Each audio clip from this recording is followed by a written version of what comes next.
glad that so many of you could join us this morning. We're not, as a warning, going to go into massive amounts of detail on every bullet that we're going to talk on today. What the plan is, we will evolve our guidance in these areas as the weeks go on, in terms of people's interest as well. And the next edition of Driver Trainer magazine is going to drive into a bit more detail on some of these topics as well. So today really is a whirlwind tour of our top tips on building your brand and your business on a tight budget. Yeah, it's more of a taster, isn't it? Taster, yeah, that's good. Yeah, it's a good phrase, Kathy. That was a phrase in a nutshell that I was using about 20 words as usual. You'd think I was a words person. You'd think you were good at that kind of stuff, wouldn't you? So when we get to bang on 11 o'clock, being a stickler for time, I will make all introductions and explain how today will go, and then we'll get straight into it.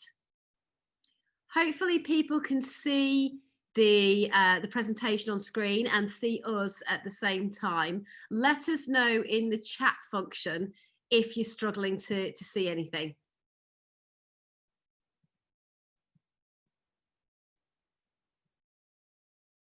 Or also if the volume's not what it should be and things like that. I find Zoom is a bit more reliable than Zoho and things in terms of visuals and sound. So we should be, fingers crossed, all right.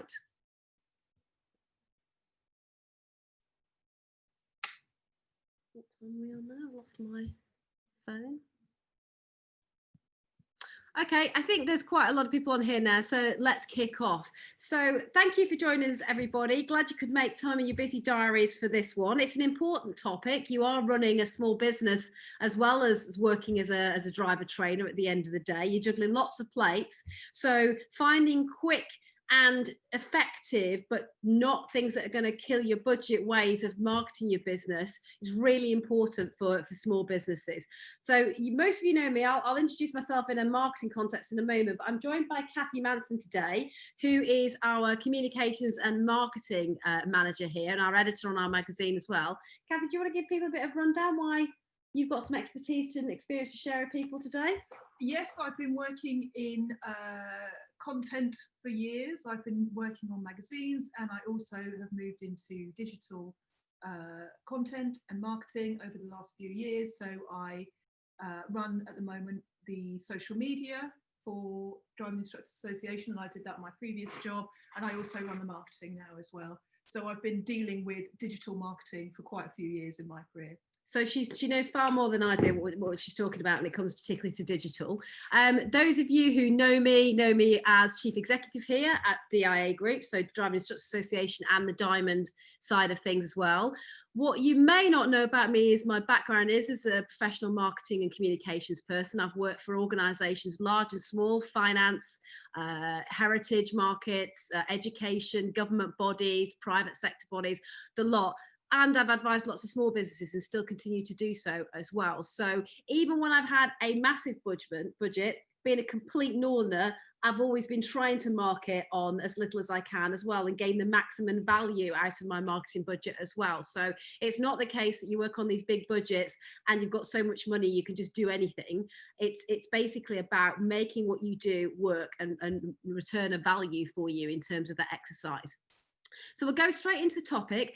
As we said early in the preamble, we're not going to go in depth on every one of these bullets. We're planning to run webinars on some of these specific subject areas in the next few weeks. And we're also going to produce an issue of the magazine that looks at some of these things in detail as well. So there'll be plenty of resources following this webinar that are going to be available to you to help develop your knowledge and skills in this area as well. Just a quick note, whilst we're broadcasting the actual presentation, we can't see the Q&A box. It's a bit of a Q&A, a bit of a quirk that Zoom has. What we can see, however, is the chat box. So what I'm going to say is, if we can save as many of our questions or inputs till the end, and we'll clear them up then. But if you've got an absolutely burning question, you can type it in the chat box, not the Q&A box at the time being. Okay, so we'll go straight into the presentation, and I'm going to cover the first few slides, and then Kathy's going to take over from me, so you get a break from my voice. So that's a good start. Presentation isn't tabbing on. There we go. So what we're going to cover in this session today is PR, public relations, community outreach, digital marketing, which some may think is the only channel of marketing or the only vehicle of marketing available anymore if you listen to gurus, but there is so much to be done in so many other channels that can be effective. We've got to look at those as well. And using your pupil network, those low hanging fruit, to help you develop more share of their wallet and more business from them, but also how they help you get new customers as well. So kicking off with PR, public relations. PR is one of the easiest in many ways and free ways of generating brand awareness or generating product and service awareness for your organization. It's a way of obtaining it for very low cost or free. Obviously, nothing is completely free of effort. People have to put some effort into developing their PR, knowing where to target, knowing what to do. But I do think it is a big untapped seam for a lot of small businesses, and in particular for driver training as well. So what free publicity can do, particularly in your local area, is develop a community's awareness of your brand, but also of your role. So doing some PR is not always just about promoting your business and what you do, but it might also be about promoting, and we know there is a need, what is it that driver trainers actually do? And why is there a value to it? Because unfortunately, in our industry, we're not only battling each other for competition for pupils, we're also battling against that mentality of parents who don't necessarily invest in enough driving lessons or think they can shortcut it and do some of their own stuff as well. So it's really important that whenever you have an opportunity to speak to an audience, that not only are you pushing your brand, you're pushing the value of what you do as your role as well. So the PR side of things can help you do that. Now, some of the things that we would suggest and have done previously in other marketing webinars that are low-hanging fruit for a driving instructor is things like pitching yourself to the editor of local publications as a regular writer of features for their magazine. Now, I think, again, going back to the fact that many people think that online is the only way to go these days, we forget about the fact that things like local magazines and local newspapers not only still exist, but they still have a good readership as well. And there's a lot of people in our communities who don't want to digest everything online. They're still wanting to sit back and read something in their hands as well. The other thing with things like community magazines is that we've got a lot less posts coming through our door now. And I think the post office have released some recent figures that show that direct marketing by mail is having an increase in impact because we're more likely to pick something up off our doormat because there's less clutter there now and read it and open it than we ever were before. It's actually our inboxes that are getting crowded, our emails where we're ignoring marketing and PR. But, you know, still the doorstep can be a great place to get your message across. So these little community magazines, for example, that come through the doors have actually got quite a strong readership because of that dynamic of people sometimes wanting to read something in their hands. I know those kind of those magazines, I think Arch and Life is a big publisher of those for local towns and communities, are often looking for contributors. So if you're prepared to put the spade work in, and I do think it's worth your time to do that, it's an investment, and offer your services for free to these magazines to write a little monthly column, I think there's a lot of things you could actually write about. As an ADI, you're a road safety expert. You're an expert also in driving.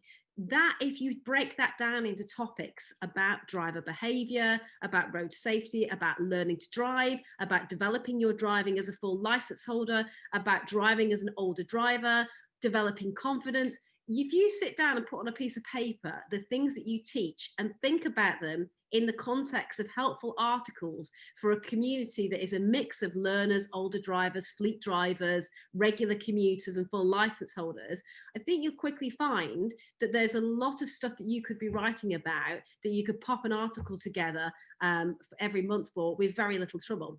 And I also say something actually on that, is that a lot of people get really nervous about writing and think, oh, I'm not a writer, I can't do these things. And I think actually, if you can communicate and talk, then you can put it down on paper. And what you always have to remember is that these magazines will have an editor. They'll always have somebody that will tidy up any spelling or grammar mistakes Yeah. or anything like that, or they'll move it around and make it sound the way they want it to. So you don't have to be the world's best writer. Yeah. You just have to have the ideas and be able to put them down on paper and know that when the magazine goes to print, somebody else will have checked it and it will all be okay. Exactly right. You know, John Grisham has the ideas and the imagination. There is still an editor and a publishing team that are checking everything that he's writing and putting it into a packaged format that's you know that's professional. So you know, if you have got it in you to come up with a 250 to 500 word article, which is probably the maximum most of these local publications are looking for every month.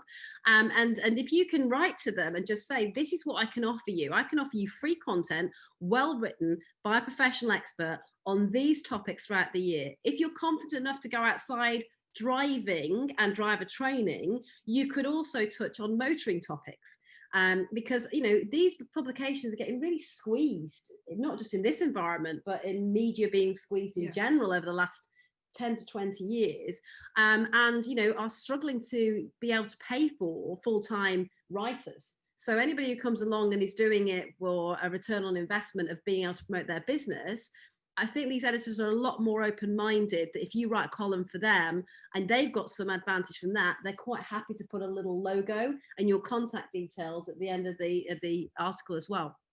So get in touch with your local editors of your local publications on and offline, because your audience is mixed of parents who will read a lot of stuff online and parents and decision makers that don't read a lot of stuff online. They're actually still in the offline world predominantly. And also those customer bases that aren't your traditional 17 to 25-year-olds aren't all in Facebook all the time. It's about reaching people through different channels as well.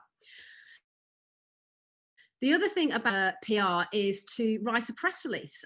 So if there is something that you're really concerned about or want to highlight in your area or generally in terms of driving and road safety, there's nothing to stop you as an acknowledged expert in the space putting together a press release for your local newspaper.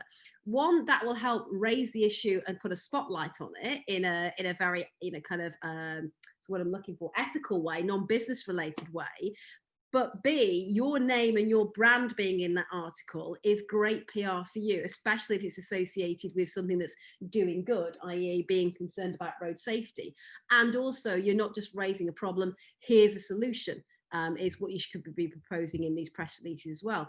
And again, you know, writing a press release sounds like it's an uphill battle if you've never done one before, but it is a piece of paper and your thoughts and putting them into some kind of order and following a template, and you can very easily do that. The most important thing that you have is your knowledge of road safety and driver education. Learning how to craft a press release to put all that knowledge into is easy work once you actually have that knowledge. So, and Kathy's going to put into the next edition of the magazine a guide to writing a press release as well. So, you know, if you often see me on TV and in the newspapers, it's because we'll have sent a communication out to all of the media, and also they acknowledge us because of that activity as a knowledgeable source of information. So whenever driver training hits the news, you know, they know BBC, Sky, all of them know to call us because we'll be able to give a soundbite, we'll be able to give them information, especially when we've got a regulator that doesn't like talking to the media. You know, we're a good source of that. So you will become that in your local area if you get to know your local media, and that can include radio as well as the newspapers and community magazines as well, and that helps you build a brand. Now, also remember that an editor for a magazine or a local paper, they probably don't have enough staff. They're really, really busy. They're always looking for news. Yeah. So if you, as somebody in the driver training industry, spots a piece of news that's relevant to you, you put a quick press release together with a comment from you with your name and your company, send it to an editor, chances are they'll be happy to use it because they're always looking for news. So always keep an eye on things that are relevant to the industry. Think, can I comment on this? Can I send it somewhere? And then that's a good way to be able to get your name in there. I think what a barrier for some people in their marketing, and more so in the PR channel of marketing, is confidence. That attitude, well, why would anybody be interested in what I had to say? Well, you've got to big yourselves up a little bit more. It's because you are a road safety expert. It's because you're specifically a driver education expert. And they don't have that on the team within a local newspaper. They've probably not even got a motoring expert writing their motoring columns anymore because not anymore because the press has been so squeezed on resources. One person is covering several different desks. You know, they might be the motoring editor in title one day, but they're the environment editor the next day. So, you know, especially if you're a good writer, what I've noticed over the years, and Kathy will have noticed this as well, if you're a good writer off the get-go, you send pieces into the press, that often they'll just print them as are because you've done a job for you. They've not even needed to edit it and it hits the nail. And so they're happy and they'll keep coming back to you because they know it's good stuff. And you're happy because you keep getting your name out there in your local community and raising your brand as well. So I see PR as a really untapped channel for small businesses. And I think some of it comes from that attitude that people won't be interested in what I've got to say, or I'm not a good writer. But you know, you can be a good writer and you have got something that's of note to say. So get it out there and be in a space that actually there's not a lot of competition for when it comes to driver training. You know, I don't see any driver training articles really in my local community press, yet it is a topic of interest to a lot of people. So I think that's one way that we could see small businesses do a bit more on that. And as I said, in the next magazine, we will do something on that. It's also, as well as the main newspapers and community little booklets in your area, there is always a Facebook page for your local town or a chat forum for your area. And I noticed that quite a lot of small businesses are starting to use that kind of forum as well. So not just doing direct promotions of their business, which is possible in some of these Facebook forums for a town. They're actually writing articles. So for example, as we're moving into inclement weather and the challenging winter driving period, they're posting in these Facebook forums of these local community forums articles on driving in, you know, autumn weather with the issues with low sunlight. They'll move into writing about things like driving in wet weather and windy conditions and how that can impact your driving. So I think if you are going to go and target those community Facebook pages, how are you going to stand out, which is the most important thing? You can have all these vehicles and channels, but unless you stand out in them, unless you've got an interesting message and a good message and a good brand, it's almost a waste of the activity. How you can stand out is actually putting that advice in there rather than just flogging your business. Yeah. Because there's going to be a lot of people just flogging their business, so you're not going to stand out. If you're giving expertise and you're giving advice, that's going to make you stand out from the crowd. And again, it's free, bar a little investment of your time. Anything to add on that, Kathy? I don't think so. Great. Community outreach, we've kind of linked to that, and you don't often hear you know, marketing people per se in this sector, or so-called marketing gurus that you see on Facebook running, you know, their masterclasses talking about frankly anything other than digital marketing. And again, it's getting back to that basic premise here is don't assume that everybody has gone online for everything now in terms of their consumption of goods and services. We all still consume products and services in different ways, and we all still want to be marketed in different ways. There's no silver bullet that says if I'm on Facebook, I've cracked it, whatever the social media guru tells you. You know, I've been marketing for over 20 years now in a variety of different sectors. Kathy's had, you know, a long level of experience in different industries as well. And there, I'll tell you, there isn't a single channel you can prescribe for any business that works. Even online businesses like Google, LinkedIn, and Facebook advertise offline as well. They do a lot of community stuff. So, you know, there is not that silver bullet.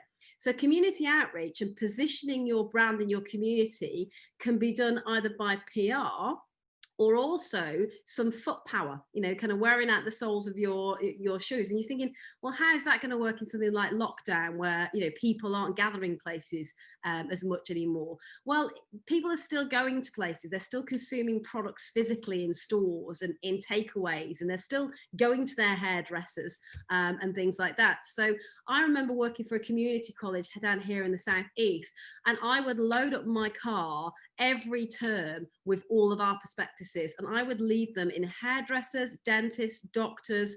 I would leave them in, you know, kebab houses on their counter.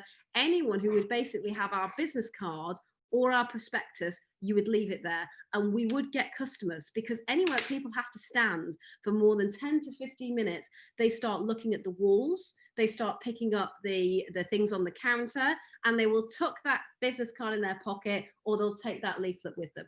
And that still works today even though we've got so much digital marketing going on as well. And actually it works because people are in the zone at the time and they're not necessarily on their digital media. They're able to focus on these different forms of media, and they're more likely to see them because they're standing out. In the online world, there's a lot of crowding going on, there's a lot of stuff happening, and you fail to get noticed. So, think about, are there places near you that you can ask that other small business to carry your business card on the counter, a poster in their waiting room or near their counter? Where's the point of purchase happening in that particular outlet? Can you be in that line of sight of the customer when they're purchasing other goods? In the same manner, why would somebody put a poster up for you or take your leaflets? That's where you should seek to engineer reciprocal marketing arrangements with other local businesses. So, for example, if you are going to ask somebody to carry your leaflet, offer to take their marketing in your vehicle and promote to your pupils. Offer to put, their link and their business on your website and ask them to do the same. A lot of these small businesses in a local community are targeting the same kind of customers, mums and dads and young people. Or people who are learning to ride, or people who are learning to drive at a later age, or want some refresher training, or want some fleet training as well. So think about who else in your community is targeting or already has that cache of customers that you want to speak to. And can you engineer a relationship where it's you scratch my back, I'll scratch yours, I'll advertise your products, you advertise mine? Is there an exchange of goods where you can incentivize each other's customers to go to each other's businesses? So we were talking the other day about somebody who has an underconfident pupil, and could they refer them to a counsellor nearby, or a coach who can help them with their nerves and anxiety? Well, it may be that a therapist or a local coach and a driving instructor can work hand in hand to promote each other's services, because there's actually a benefit, as well as bringing customers to each other, there's a benefit of each other's services to each other as well. So that's what we mean by community outreach, putting your brand out there in a physical way, connecting with other businesses like yours to market each other, and getting to people in a world that's outside of those what are becoming traditional marketing channels of online as well. Another way that I used to and still do community outreach works, particularly when I worked in more of a local rather than a national marketing context, is to offer myself out, or offer people out from my organisation to give talks. And we still do that. DIA still goes and gives talks to local associations. So we travel up and down the country to do that. Now, again, you can say, well, that's not very COVID kind of relevant at the moment because physical things aren't happening. But when things do start up again and people start having meetings, they will be looking for speakers. And actually, a lot of community groups are continuing to have their meetings. They've just switched to platforms like this, like Zoom. So some of the groups that you could target, again, thinking in that vein, like we said with press activity, that you are an expert in a field and people want and need your advice, I would suggest that there should be more targeting of local community groups for you to go along as a speaker, whether that's in a physical presence in the future, if we get to the point we can open meetings up again, or in the Zoom context that a lot of these and whatever platform they use that people are using at the moment. And the kind of groups that I'm talking about and have derived business from directly when I've been working for small businesses locally are Women's Institute, Lions, Roundtable, Rotaract, local charities, basically any group, youth groups, anybody that is holding regular meetings where they're inviting local experts in to talk about what they do. And believe me, these groups are often desperate for a speaker.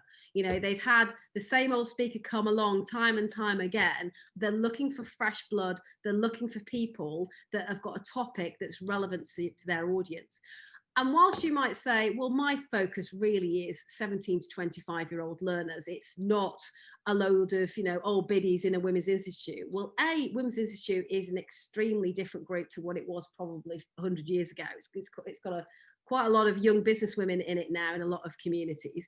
And B, some of the matriarchal decision makers, the people who influence family decisions on a variety of things, are in these groups. So even if you don't consider them a direct customer, they are a direct influencer on the target customer that you're looking for.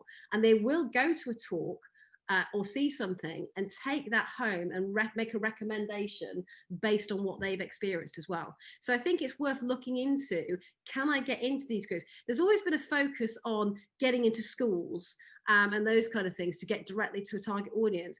But there are 35 million license holders in the UK outside of the learning universe who could be customers for your business, either in a short term or a longer term way. And those are not going to be found just placing ad after ad or updating your Facebook page. They're going to be found by doing other things and reaching out to other audiences as well. So that's why we're talking about community outreach. You might not think that's one for the kids, but it is going to target the other audience, which is the people who make the purchasing decisions on behalf of your learners, i.e. the parents, but also people who could be direct customers for driver training themselves as well. So maybe, you know, have a look at those kind of things as well. I'm going to pass over to Kathy now, because for whatever I've said deriding digital marketing, it is an incredibly important part of a marketing strategy. We just are questioning the focus that has come in the industry on that being the holy grail. But let's have a look at where digital marketing can be useful, Kathy. Well, first and foremost, your website. It's important to have a website. Now, we're talking about marketing on a shoestring. So, of course, a website can cost you money. You can build your own using, say, Squarespace, for example, which still does have a cost, but it's not that expensive. You can use WordPress, which is slightly more complicated, or you can have someone to build it for you, which will incur more costs, but then they are a professional and they will be able to bring their professional expertise to it, and then you don't have to worry about it either. But the main thing with your website is that it has to look professional. Someone needs to go to your website, look at it and say, that's somebody I would like to do business with or take lessons from. If your website looks a bit ropey, if it's got spelling errors, if there's too much text, if it's confusing, then people, you know what they're like on the internet, they're just going to skip away and look for something else. So with your website, really think about everything you write on there. Make sure it's to the point. The most important thing about writing for the web is it has to be really easy to understand. Don't use big words, use simple language, short sentences. It needs to be really snappy, your online web content. I think people sometimes think if you're writing something professionally, it needs to sound fancy, it needs to use big words, but that's not what you should do on the web at all. So make sure that when people go to your website, they can see exactly what you do, what services you provide, where you provide them, and how they can contact you. Make it really, really easy for them. And then another important thing about marketing, which we were discussing yesterday, is you always need to think about what it is that you provide and why people should employ you as their driving instructor. What is it that you have that's different to other people? So a good thing to do is to research your competitors, see what they're offering, see what perhaps you do differently to them, or you could do differently to them, to make sure that you stand out and you have something to say. And another important thing is to put yourself in the mind of the person learning to drive or the person that will be choosing the driving instructor. What do they want to know? What are the questions that they will have? And you need to make sure that your website answers those questions. Another thing, talking about writing, is you're an expert in teaching people to drive. Think about your expertise and think about how you could write blogs for your website about different areas of driver training. Now, that's a great way to get people to come in through search, through Google search. So what is somebody who's thinking about learning to drive or who is learning to drive? What might they be worried about, asking questions about, and Googling about? And if you've got a blog that answers that question, then they're going to come to your website and they're going to find out about you. And Google will send them to your website, because the more content you have on your website that answers the questions that the majority of people surfing are asking, that's what helps optimize your particular website. So you can pay for as many Google ads as you want. Where the success comes with your SEO is making sure that your website has got the relevant content and the relevant answers to the questions that people are putting into the search bar on Google. And many businesses, big and small, regardless of industry, miss that trick. They think they know what it is people are putting into Google. As a marketeer, it's not about what you like and think and want. It's actually about thinking what lots of different people might think and want and need. So you've got to kind of sit there almost with a piece of paper that's blank, that is the search bar of Google, and think, what is it a 17-year-old in my area is likely to put into that search bar? What is it a mum or dad is likely to put into that search bar when they're looking for driving lessons? What is it that a mature learner is? And actually, you'll be surprised, that will change how you word things on your website. A lot of organizations are provider led. It's what they think the answers are. You've got to get into the mindset of knowing what the questions are in the first place that the searcher is actually looking for. And Google fundamentally is just doing and reflecting what the behavior of the consumer is doing. It's trying to make sure that it gets information as quickly as possible that is as relevant as possible to what somebody's put into that search bar. And if your website isn't hitting those marks, then it's going to be lower down in the rankings. Yeah, I mean, I think with blog writing, I'll give you an example of, in my previous job, I worked for a fire safety company, and I worked out the sort of questions people were asking, one of which is it illegal to wedge open a fire door? So I wrote a blog called Is it illegal to wedge open a fire door? And we got loads of traffic that way. So that's all you need to do is think about a question, answer the question in the blog, and even have it as the title of the blog. Yeah, that's very good for your SEO, which is search engine optimization. And having a blend, I think, of written blogs, and because a lot of people just do video blogs, and video is really good to add to your website. And again, Google likes it, so it will rank those kind of sites a little heavier. However, if you've purely got video and there's nothing textual in terms of a blog that Google can search, it doesn't like those as much. It just sees it as a pure video site, and that's not necessarily what it wants to rank more highly. It knows consumers want a blend of written information and video information. So don't go all one way and just think, well, as long as I've got lots of flashy video on my website, that's going to push me up we're talking about the natural search rankings, not the paid for here. It's got to be a good balance because everybody is different in terms of how they consume the information. Yeah. So I think that's the important point. Some of the trick that is missing from some websites, which is a controversial point for some driver trainers, I know whenever we raise it, but it's something that Google's going to look for because it's the first question that consumers might ask, is price. It's amazing how many websites selling a product don't answer the biggest questions someone's going to have about a product or service. How much does it cost me? And this lot will often reference hearing me exclaim loudly as I'm searching for a new service or a product, why have you not got the price on the website? Because as Kathy's alluded to earlier, in the internet universe, people move on very quick. It's like a high street superhighway where they'll only glance in your doorway. They're not even going into your shop, however nicely you've laid it out. They're just glancing at the window and they're walking on to the next guy if you haven't got the goods in the window with the prices on them, because they want to see the product and they want to know what it costs as well. And Google's going to want to see, have you got the relevant details about your product on your website? And it will rank sites that give that information that the consumer wants higher than those who beat around the bush and don't give that information. Yes. I've lost my train of thought there. What's next on the list? We have social media. Yeah. Social media. Of course, this is a huge topic.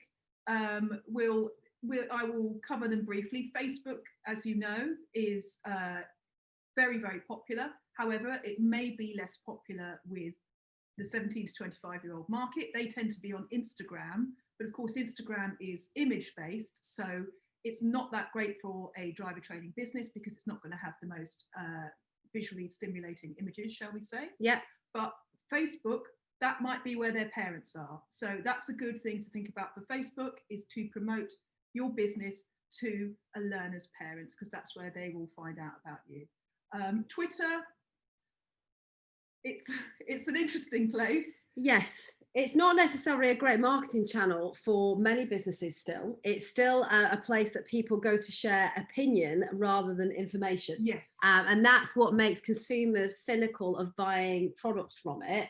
And its advertising features aren't that great in terms of ease of use for marketeers as well. So people don't tend to still see Twitter as a great place. It's good if you're talking about press releases and editorial opportunities. Twitter is good for you to build up maybe a following based on you doing expert tweets and building your brand presence. So you can build brand presence on Twitter. Yes. And especially if you're willing to be controversial, for example, or hit upon topics that people are talking about and you've got an alternative view or a more expert view that contradicts myths that might be out there. I think Twitter can work well from a PR point of view. Oh, it's very good actually to have a Twitter account just for easy Q&A as well. Yes. People will often talk directly to you on Twitter and ask you questions on Twitter. Yeah. More so than Facebook or something. That's true. Yeah. So from a customer service point of view, Twitter can be quite useful because people do like to tweet complaints, queries and questions to you. But as with all social media, if you're going to set your stall up there, you need to be able to man your stall. You can't just, you've got to think about Facebook and Twitter and LinkedIn as, with the analogy of actually going to a market, a physical market, setting up your stall as a trader for the day. You're going to have to stay on that stall quite a lot. You're going to have to be present on that stall, which is very difficult when your main job is being a driver trainer. So, what are you going to do to maintain that stall and your presence there? Because if you build an expectation with the customer that you're going to be there to answer queries, that you're regularly posting and you're a presence there, they get quite annoyed when you don't respond quickly through what is supposed to be an instant communication channel. Yeah, I mean, at the minimum, you have to check them every day. You really do. Also, social media is a minefield, but one thing that's really important on social media is that if you have a professional page or a professional Twitter account, you use it for professional reasons only. And we've seen this many times, that you have a Twitter account that's linked to your business, but then you're liking controversial posts or you're writing opinions on, say, things that are political. Yeah. Now, that is your right as a human being to say that, but if it's on your professional account and somebody sees it, it might put them off if they disagree with what you say. So you have to be really, really careful to keep it professional and to keep your opinions perhaps in your own brain and not on your Twitter account. Because although we're now going into, how to deliver the marketing channels rather than what are the low cost things to do, the very point here is it doesn't matter if something costs you very little to do in terms of setup and invest in and get going as a marketing channel.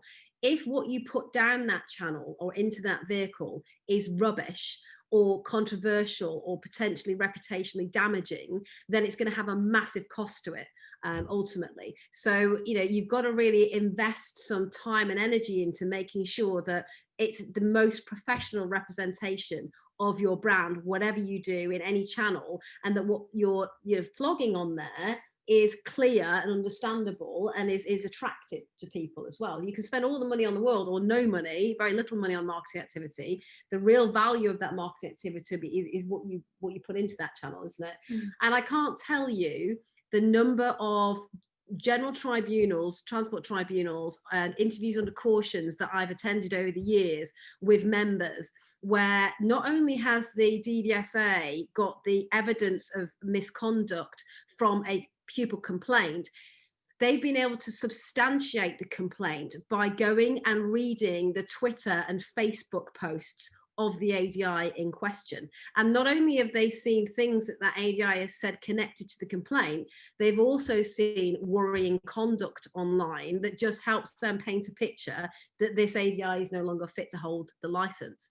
So, and your Facebook feed will show what you've been posting on in terms of forums. So if you've got a nice Facebook page for business where you actually conduct quite a lot of your online activity, including going onto ADI forums or going onto other forums, and you post something that's fairly, controversial, it's going to come up in your feed that parents and learners are going to see as well. And people don't sometimes think that that's going to impact them if they're in a closed group, but you're not in the dark web. When you're in a closed Facebook group, it's not the dark web.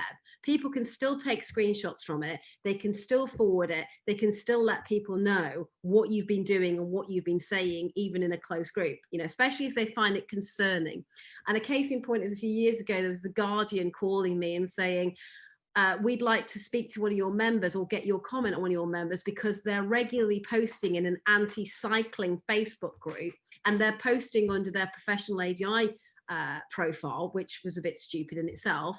And the reason they caught our attention is because we could see it was a driving instructor, and we didn't think that that was something driving instructors should be doing professionally. But also the nature of their posts were very much kind of, I hate cyclists, they deserve to die, that kind of thing as well. So not only was that person incredibly stupid in what they were posting, they were incredibly stupid in thinking that no one was going to ever see this post.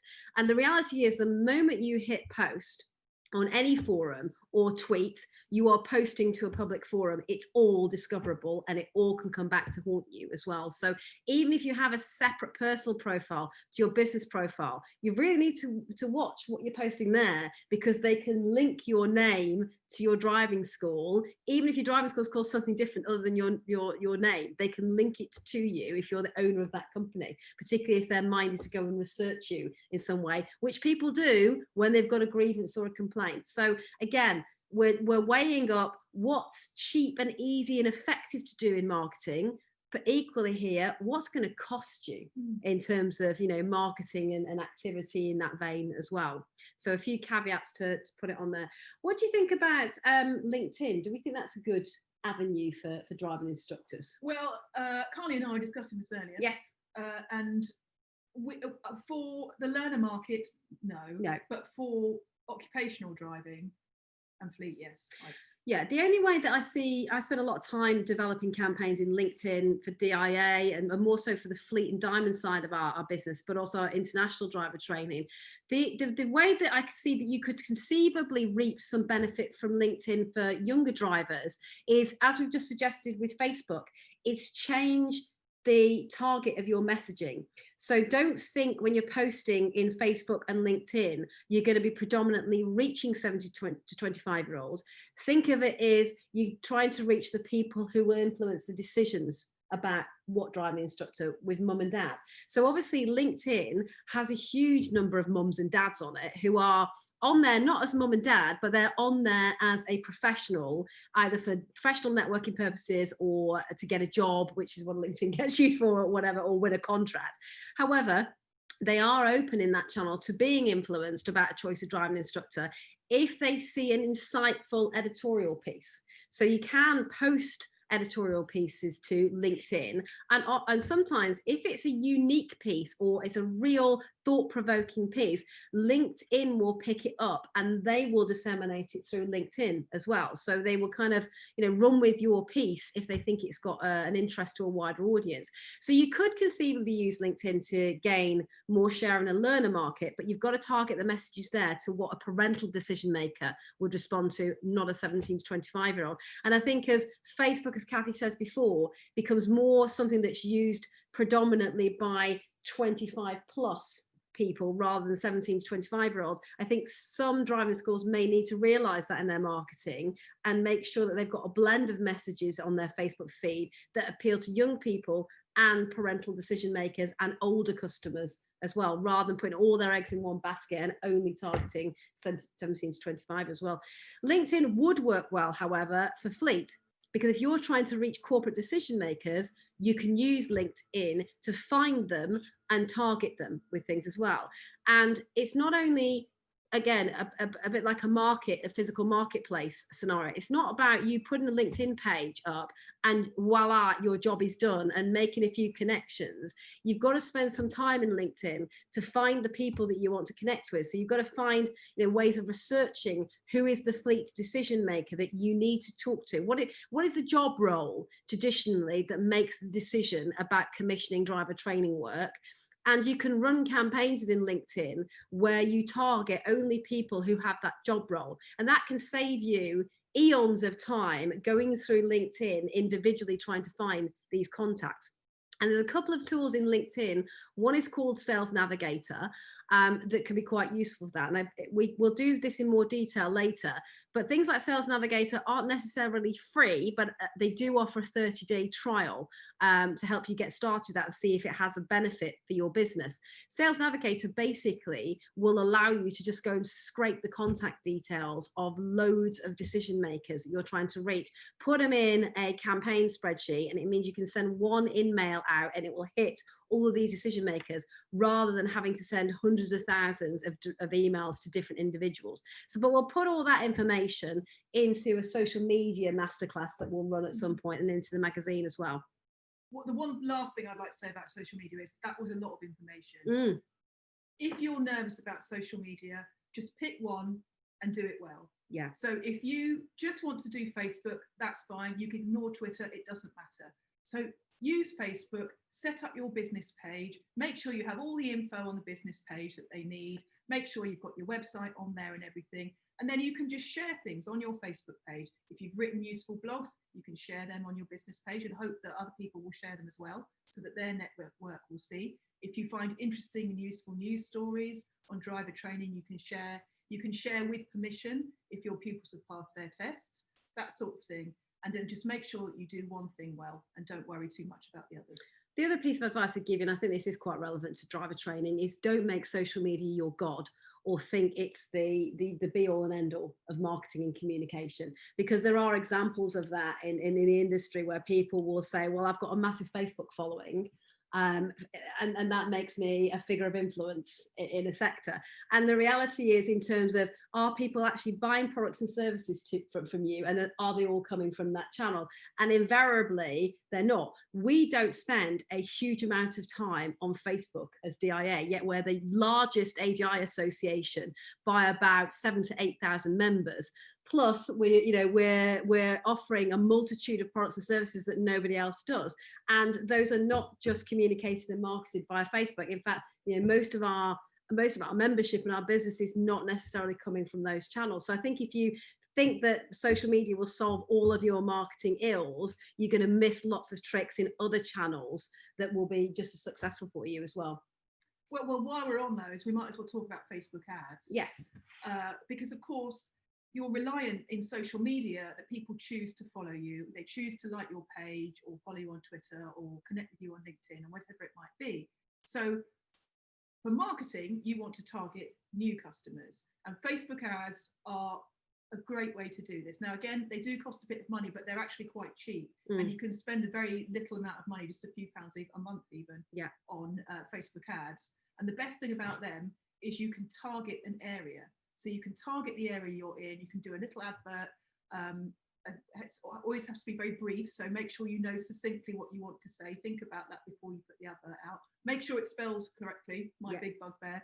And then you can target an area, and you can target a type of person as well. You can target age groups if you want to, and they're a really good way to try and bring in new business. And the same with Google ads as well. Yes, Google. I mean, compared to having starting out in my career, and Kathy will be the same, where we didn't have as much online media to play with, and it was mainly press adverts at thousands of pounds a time, and a lot of work to put together.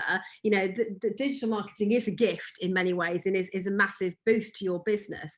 And as Kathy said, you can put together a budget and achieve quite a lot, as long as, again, it goes back to the channel and the vehicle isn't the problem. It's actually what you put down that channel and the vehicle. We sometimes have advertisers in the magazine who say, oh, we don't think we're getting as much out of the magazine and it's the magazine's fault. Well, we're distributing that magazine to more than anybody else distributes a magazine to in driver training industry. So the audience is certainly there, and they're engaged because they're subscribers. They're not just people picking it up and throwing it away again. It sometimes is actually the difficult conversation with the advertiser that it's not the vehicle, it's your advert.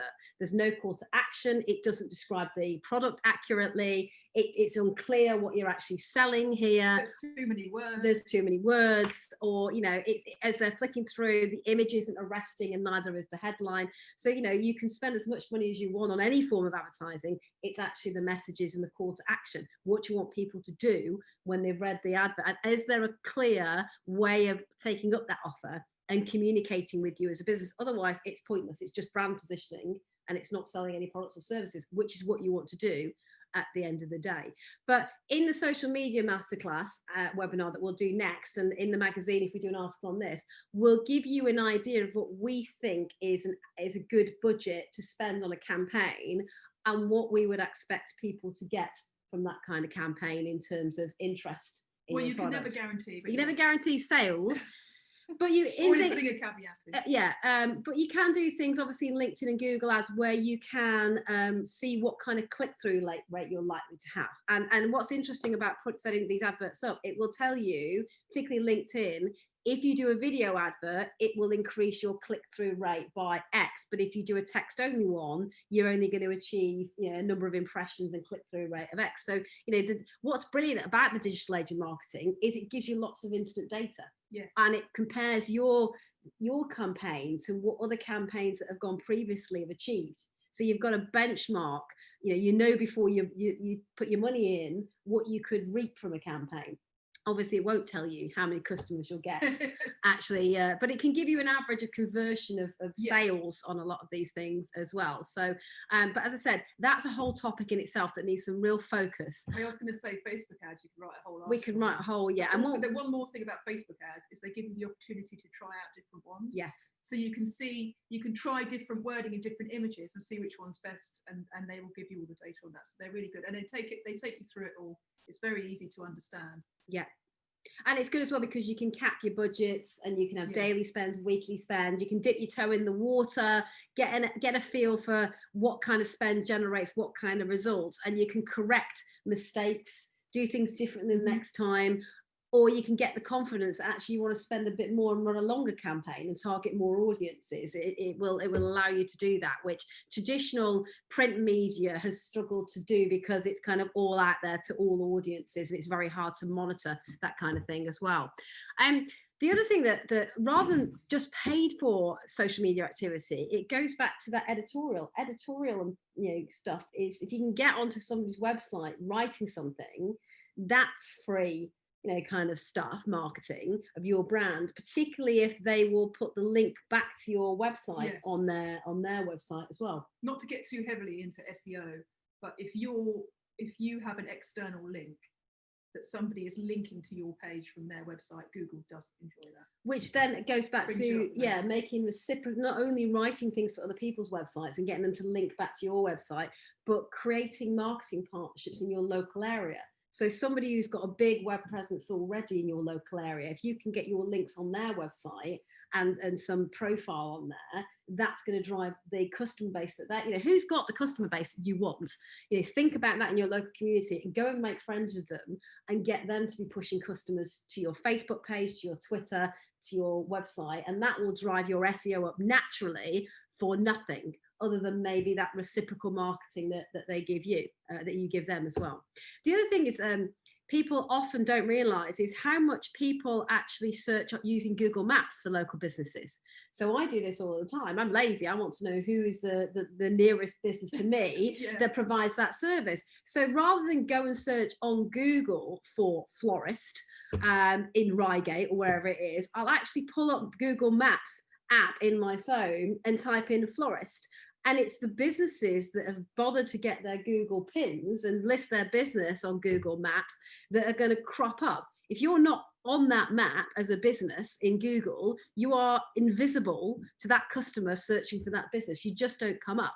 So, unless you really zoom in on that map, but it is the pinned businesses that come up that the customer clicks on and goes and buys from because it's the quickest, easiest route to that product. This could be a problem for ADIs if their home address is their business address, because not everybody wants their home address. Yeah, so you can have your home address on there as your Google pin, but it's up to you in terms of a privacy issue, whether you want to have it on there at all. But I do see when I search on an area for driving instructors in Google, I do see that a lot of ADIs have pinned them and it is their home address, and they're fine with that because frankly, they've already got a car sat on that drive every night. I also think that you can now just do the road and not the number. Yeah, so that might be more. Yeah, so you can have the road, but that helps with your SEO as well. If Google sees that you're a business with a physical presence that it can map in one of its other apps, it likes that as part of your website and your presence on the web. It likes to know that you're physically present somewhere, not a fly-by-night kind of business. So if you haven't already got your business on Google Business Listings and Google Map, then that's a free thing you can set up today. Yeah, it's great, and it just means that when someone Googles you, the info will come up and you'll know it's correct. You just have to check it's all correct. You can put your website on there, business hours if that applies, Yeah, business hours is a good thing to do as well. Yeah. Yeah, because the more information you've got on there, the more favourable Google's going to treat you. Yes. Yeah. We also look at where else can you obtain a free listing, because obviously the web now is the Yellow Pages, and although the company that owns what was Yellow Pages would still like to sell you an online listing, there are a lot of free listing services for communities or even nationally for products that are better to use than those paid for methods, because they're what consumers are using. So, you know, Google Maps basically works as a business directory anyway, doesn't it? Because it's the first, actually, if you Google a business not using Google Maps, but you just put it into the search bar in Google that you're looking for a florist in Reigate, beyond the Google ads, the first things that actually come up in your the return of results is actually the map of the town and the businesses that are pinned. So those businesses are coming up before the people who've been frantically working on their natural SEO in other ways. You know, in people's vision is the map with the pinned businesses in it, and then the listing those businesses underneath. So it's not just for the map app, it's actually in how Google returns the search results now. It will show those physical locations first. But free listings you can add yourself to is, if you're a member, you automatically get a free listing in our Find a driving instructor search, which is Get Into Driving, and that has quite a lot of pupils looking on it, searching for driving instructors all the time. And there are various other Find a instructor listings that aren't something that you're going to have to get into a contract for or be charged a large amount of money each month for as well. And it's not just, you know, putting yourself into a Find an Instructor search engine. Again, going back to your local community, is there a business directory for your town? And how much is it, or is it free to make a listing in your business directory? It's, you know, there's lots of places you could be posting your business. It doesn't have to be so specific to driver training. Right, my final point on this is less is more. When it comes to writing for the web, make it as brief as possible. And now, if you're worried about being a writer and worried about your spelling and grammar skills, there's a great tool you can use, which I don't like because it puts me out of a job as an editor, but it's called Grammarly, and that will look at your copy and that will tidy it all up for you. So that's an excellent resource to use. But remember, make sure everything you write is brief, to the point, and check the spelling and grammar, because people are going to see a mistake like that and it might put them off. It sounds silly, but to be a professional, you have to make sure everything is written well. Yeah. And, you know, sometimes even we, and so does the Times and the Mail and anybody else who's publishing lots of content on a daily basis, will still make a clanger. That's more to do with the pressures of having to churn out content in such a time pressured environment. But if, you know, but it is those tools that you can use that will help counteract your busyness and your time pressures and do that job for you as well. The other thing that's important is in presenting yourself to the world. It's all very well saying, I want to be on Facebook, I want to be on Twitter. If you've got, excuse my language, a crap brand and a crap website, you know, that can ruin your marketing pitch. Because if you go on Facebook or you do a campaign locally and you send people to your website and your landing page is confusing, bad design, looks really old-fashioned, hasn't got a lot of information on it, that will completely undermine any of your marketing efforts in other channels that are driving people there. Because ultimately you do want people to go to your website because that is your shop front. So if you haven't got a website at all, you need to get one in this day and age. B, if it's a badly designed, hard to read, confusing, website with no branding on it, that's going to put people off. They just think you're not professional and you haven't invested necessary time and money. It's like having, to some, particularly a youth audience, it's like having a really shoddy car on the road. You know, they want to see a professional representation of your business. So investing some time in your branding and your website and your marketing materials is really important. Otherwise, it's like, you know, it's like sending I don't know what analogy would be, but like sending a tramp into a ballroom. It's kind of, you know, I don't know. It's just not, nobody's going to take you seriously. Yes. Yeah. It's like having a broken window in your shop. Yeah. So, and if you want any help with that, obviously we do offer a very cost-effective logo design and website service. With logos, we can design from 50 quid upwards, and we're certainly a lot cheaper on the web side of things, but actually a better understanding of your marketplace than a lot of web providers. So always have a chat with us about that, even if it's just for advice. But we've also got products in this area. But do bear in mind that all of this social media activity and any other external marketing stuff that you do will drive people to want to see your website, your shop front at some point. And the more enticing you can make that shop front, and the more clear the information is, and the actions to buy the product, the more important that is as well. You can always just get a friend to look over it as well. Yeah, it's always good to have a second pair of eyes on anything you write, because you're probably going to miss things. Yeah. And one way of developing free marketing contacts, free marketing channels, and free marketing expertise is to join your local business network. And again, they won't necessarily be having physical meetings at the moment, but things like chamber and local business networks will still be meeting in a physical environment. And it's really useful joining those networks. You can exchange business details, so they promote you and you promote them. They can be direct customers for your business. Say it's a fleet manager of a local haulage business that's in there. They might want you for driver training. You could get somebody there who's willing to support you with your marketing at very low cost and give you some advice as well. So it's always worth joining those little networks as well, isn't it? It is. Yeah. So the last thing I'm going to talk about now is the real low-hanging fruit when it comes to getting new customers, which is your own pupil network. Customer get customer is, a very tried and tested strategy for developing new business. Your pupils are your brand ambassadors. They're already switched on to you and your brand, and they can probably tell other people very succinctly and very convincingly why other people should use you as their driving instructor. So if you don't already ask for testimonials for your Facebook page and your Twitter and whatever else you're using, your website, get those out of your pupils. A couple of lines saying how great you are, and you being able to send to pupils and their decision makers when you're touting for business is a really compelling, way of convincing people you're the right choice as well. And like we say there, you can ask them to give you a shout out on social media. If you're looking for a driving instructor, try AB Business. And they're the ones for you. That's a great way for them to reach their peers and people that won't know you already. So making sure that your pupils, kind of, if you have to, incentivize your pupils to do this, particularly social media. Now, we were saying that Instagram is a place where, if you want to target youth markets, that's where you have to be now. This is what they're engaging in more, but it's quite difficult for some brands to do Instagram because it's an extremely visual media. And so how do you get that feed going of visuals?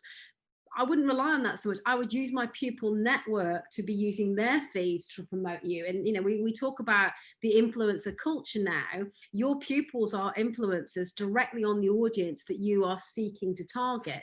So ask them to do it for free as a goodwill gesture, give you a shout out, recommend you, even if they just put a picture of your logo on their Instagram feed, as long as it's got your web address on it, then, that's a good thing to do, because they can still link into your page whilst they're there. But also, if you can get them to, if you can't get them to do it for free, put a little incentive in there, like, I'll give you one of your lessons for free if you will recommend me to all of your friends on Instagram, or put a post on your Instagram.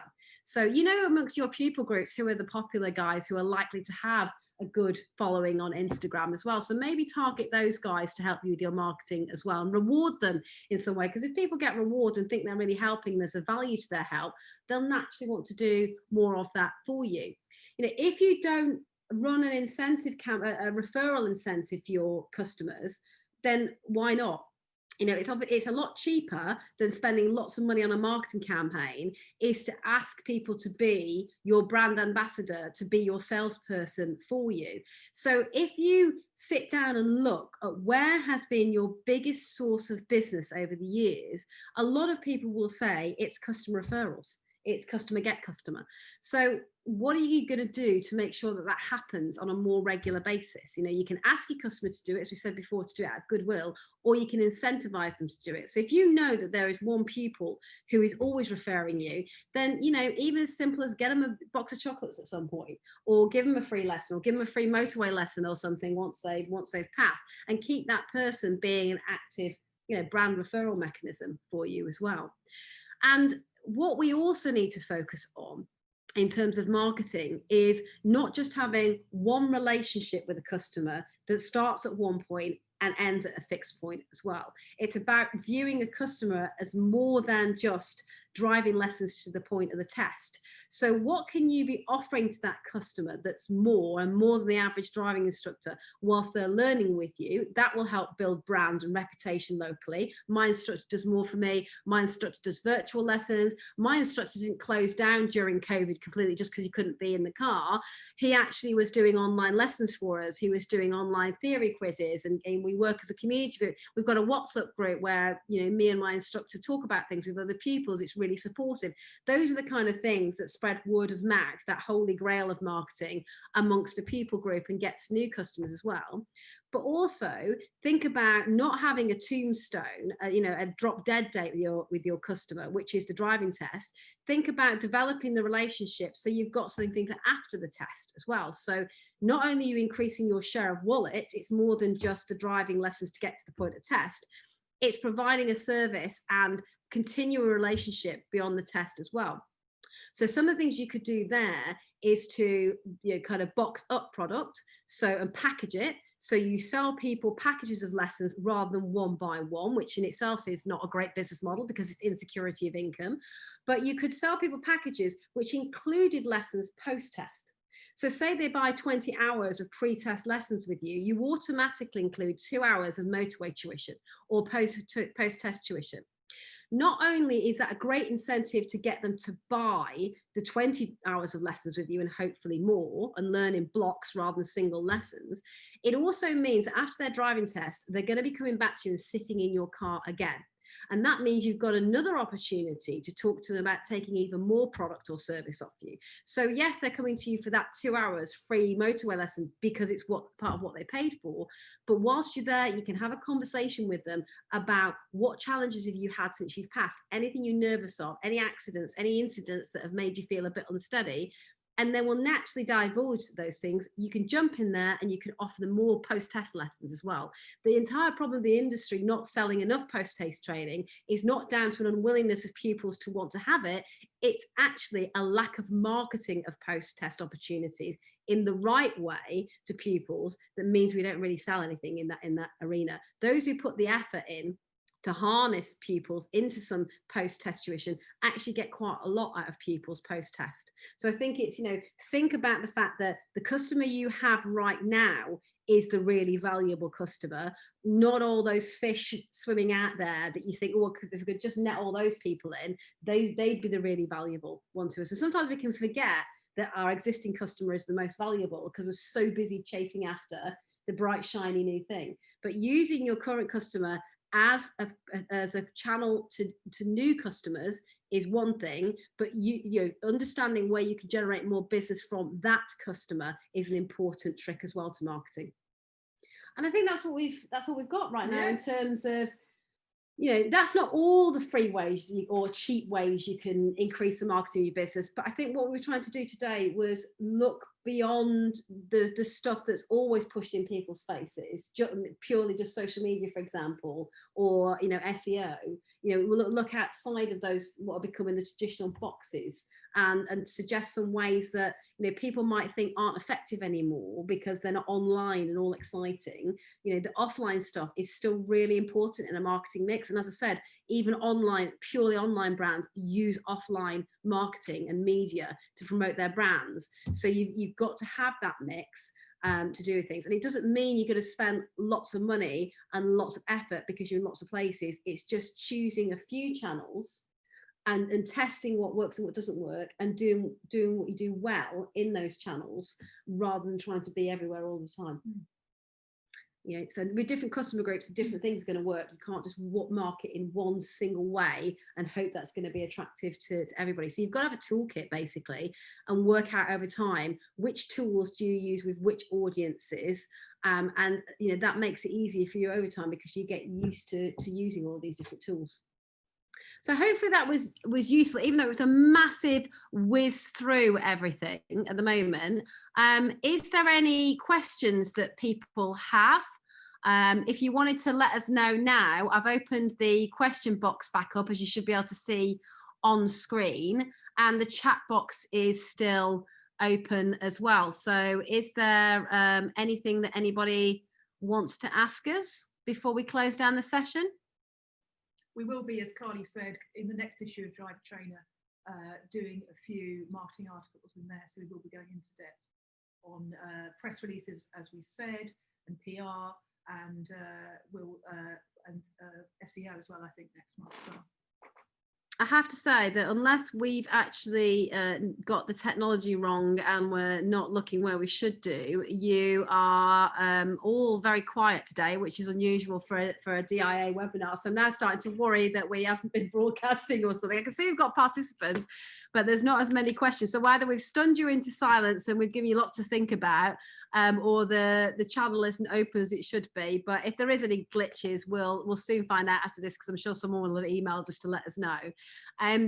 But as we said, we're going to be expanding the information within these topics over the next few weeks. But if there's anything we haven't covered today and you think, hang on, you missed a trick with that one, why didn't you cover X? Then please let us know. As marketeers ourselves, we're always learning what things work. Everything changes all the time. The effectiveness of everything changes all the time as well. So we're always happy to hear from other people and share your ideas of where you've had great success in terms of marketing and how you've been able to achieve that as well, because it's those of you who are on the ground actually doing the job that can teach the rest of us, how it's done, basically. And also say to us, we need, as ADIs, we need to know more about this, and then we can write about it for the magazine. Yeah. And don't be afraid to say, I've got absolutely zero knowledge in that area whatsoever. I'm, as a marketeer who, is paid sometimes as a consultant to advise other companies, I will flounder, particularly with new elements of digital media. I was running a LinkedIn campaign using this Sales Navigator for the first time the other day, because it's quite a new tool, and I've got somebody relying on me to be the expert. And I had to self-teach myself to do it. But luckily, there's lots of great videos by LinkedIn, by Facebook, by Google now that will show you how to use these things. But we have run webinars before where we've even done the basics of how to set up a Twitter account step by step. And we've done it with people on their devices at one end and us on our devices here. And we've done it in a live classroom too. Or how to set up a Facebook page for the first time. And also how to send your first post and send your first tweet. So you might be an absolute whiz at this, but there are going to be people who it's still got a fear factor to it. We're willing to do basic, intermediate and advanced versions of these courses depending on needs. So we can set up how to physical, Zoom type sessions for those who've never sent a tweet in their life and don't even have a Twitter account. But we can also do more advanced sessions for people who want to do something a little bit more expert in all of these me as well. And what we'll probably do is we'll probably take each channel of social media in turn. I think we'll probably do some on LinkedIn, Twitter and Facebook, and then Google, all as separate sessions as well. So people can get a bit more in depth in them as well. But thanks for listening today, folks. Thank you. And oh yes, Jackie just said would be able to set up a Zoom classroom. Yes, I think what we're going to do with that one, Jackie, is we'll do something, although it's not marketing per se, it is a part of marketing, offering virtual training services and promoting those, because it's another thing that makes you unique and competitive. What I think we'll do is we've done articles and features on delivering virtual training, but I think we now need to do some classroom courses, Zoom classroom courses, where we take you through how to deliver online training and what are the best platforms to use and how you get the best out of each platform. So we'll schedule something on there. And again, we might drill down the detail into using Zoom, Zoho or whatever, but we'll start with a broad, how do you do live classroom training online like this? And what's the best things to use? All right, guys, well, we'll let you go and get on with your day and we'll speak to you soon. Thanks very much for stopping by and spending time with us today.